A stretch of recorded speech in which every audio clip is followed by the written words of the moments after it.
The latest inflation data is out from the Office of National Statistics, and the headlines are focusing on the sharp decline in the headline rate. It's very much true that the overall inflation number is down from 7.9% to 6.8% in the last month, but is this good news? I'm going to put it like this. The overarching theme that we're going to explore today is that the data is full of quick wins that are flattering the headline number and masking over some of the underlying concerns.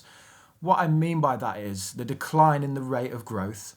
I say decline in the rate of growth because it's important to point out that even though inflation is falling, prices are still going up. It's just that the growth in prices is slowing.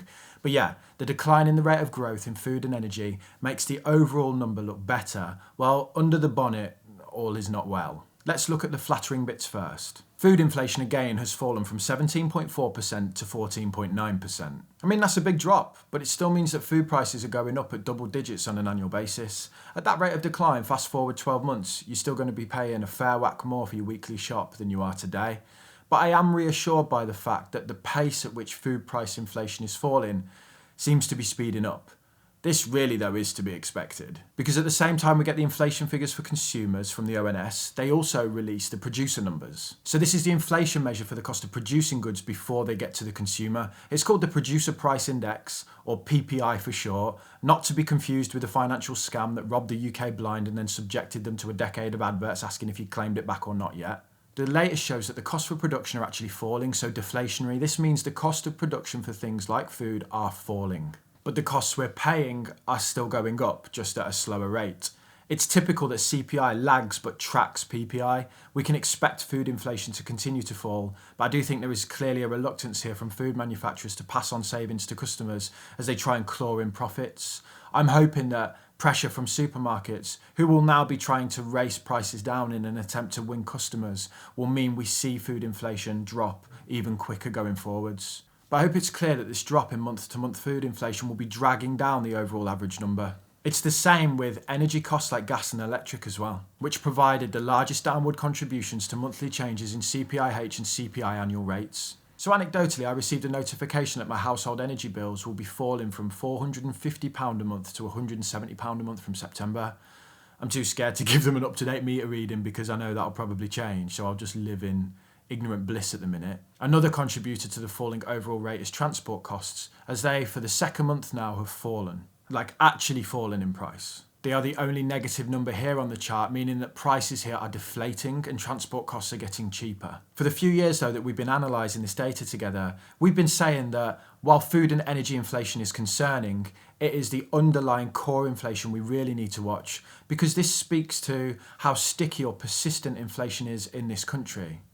Core is inflation once you strip out food and energy costs. And the concern is, once we've made all the quick gains in food and energy, once they've fallen away, what we'll be left with is a really sticky core component to the inflation. And again, that is what we're seeing because core inflation has just not budged. With core CPI being 6.9%, which is the exact same as last month, and core CPIH again 6.4%, the exact same as last month. It's simply just not moving. I want to dig into this now to show you what is going on. I want to start with CPIH, as I think that is probably the type of inflation that is at the forefront of everyone's minds at the moment. So CPI is the Consumer Price Index, which is a basket of goods used to measure inflation. CPIH is the same basket, but it includes housing costs. The H is for housing. Now the ONS are reporting that the overall contributions from housing components are down between June and July. And they are right, but as always, there's more to this. This graph shows us everything we need to know about the data. So this shows all of the components that make up housing costs. As you can see, there's been a steep decline in the inflation of energy bills here. This is where the declines are coming from. It's the same narrative that I said at the start of the video. Quick wins are flattering the data. In this case, falling energy price inflation is making the headline rate look better, but the underlying numbers show worrying signs of stubbornness. If we come back to this graph, while we see the rate of inflation of energy in homes is falling, every other cost associated with your house is rising. All of them. Council tax, rents, water and sewage, as the water companies apparently need more money from you because it's pretty damn expensive dumping human waste all over the UK beaches and into our waterways. But the focus for me really is on this section, OOH. So last time we spoke about inflation, I gave a whole section to OOH, or owner-occupier housing costs. These are the costs specific to owning a home. The key one's mortgage interest payments. As people are coming off their fixed rate deals and needing to refinance their homes at higher rates, they're paying more interest. So OOH costs are rising, and this affects more and more people over time. The issue is this data is clearly going to get worse as 100,000 people a month are going through this process. The trend here is clear. Every cost in a home that isn't energy is rising. Now you could say that the rising OOH costs are actually a feature of the Bank of England's plan to curb inflation. By making debt more expensive, the bank hopes that people will spend less money elsewhere in the economy, and this then curbs the rate of inflation. My worry here is this upward trend won't be stopping anytime soon, and I can see the OOH figure increasing significantly in the coming months. This might be justifiable if the other inflation figures elsewhere in the economy were going the right way, with things like inflation and service-based inflation falling, but we can see that it's not. Service-based inflation is up 7.4% from 7.2% last month. It's going the wrong way.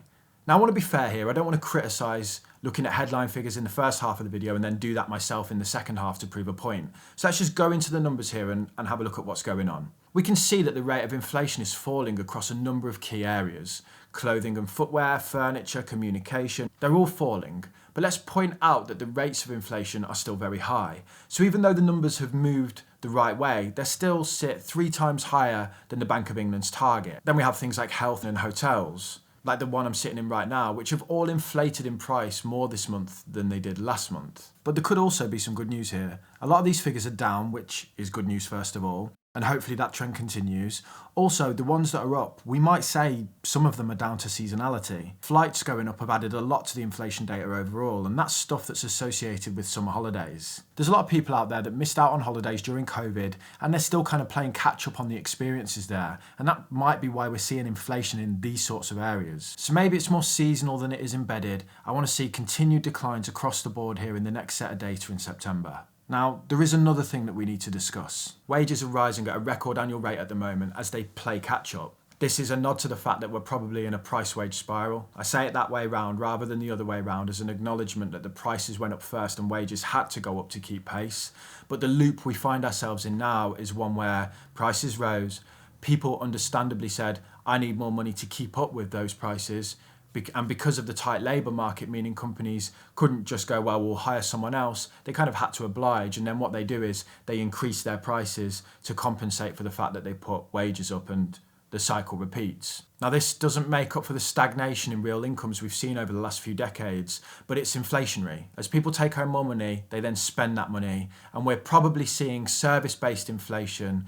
The prices there go up because service-based industries' main cost is staff wages. So as they pay more in wages, they just keep jacking the prices up, and this is probably why we're seeing service-based inflation increase versus last month. So what is going on?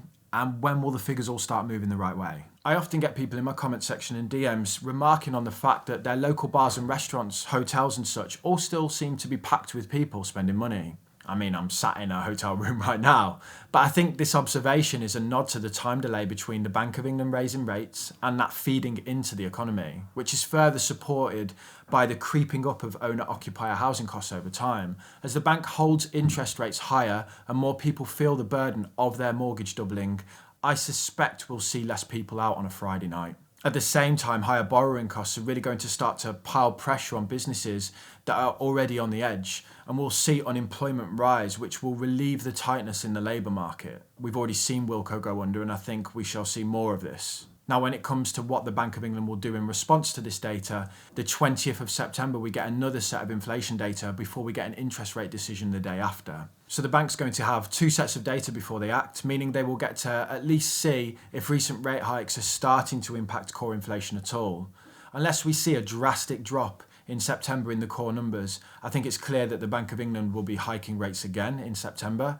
And I also think the persistent core inflation means that these rates are here to stay for a lot longer than people may have anticipated in the past. Just please make sure where possible that you have a well-stocked emergency fund, because as the effect of these rate rises feeds into the economy, which takes time and is delayed, we're likely to see higher unemployment rates at the same time people are feeling increased mortgage costs. But yeah, I'll be back in a couple of days. I'm going to put all this doom and gloom about inflation behind us, and we're going to look at the question of, should we just stop investing and put all of our money into high interest savings instead? Well, I haven't got any savings to put anywhere at the minute because this bloody hotel took them all off me.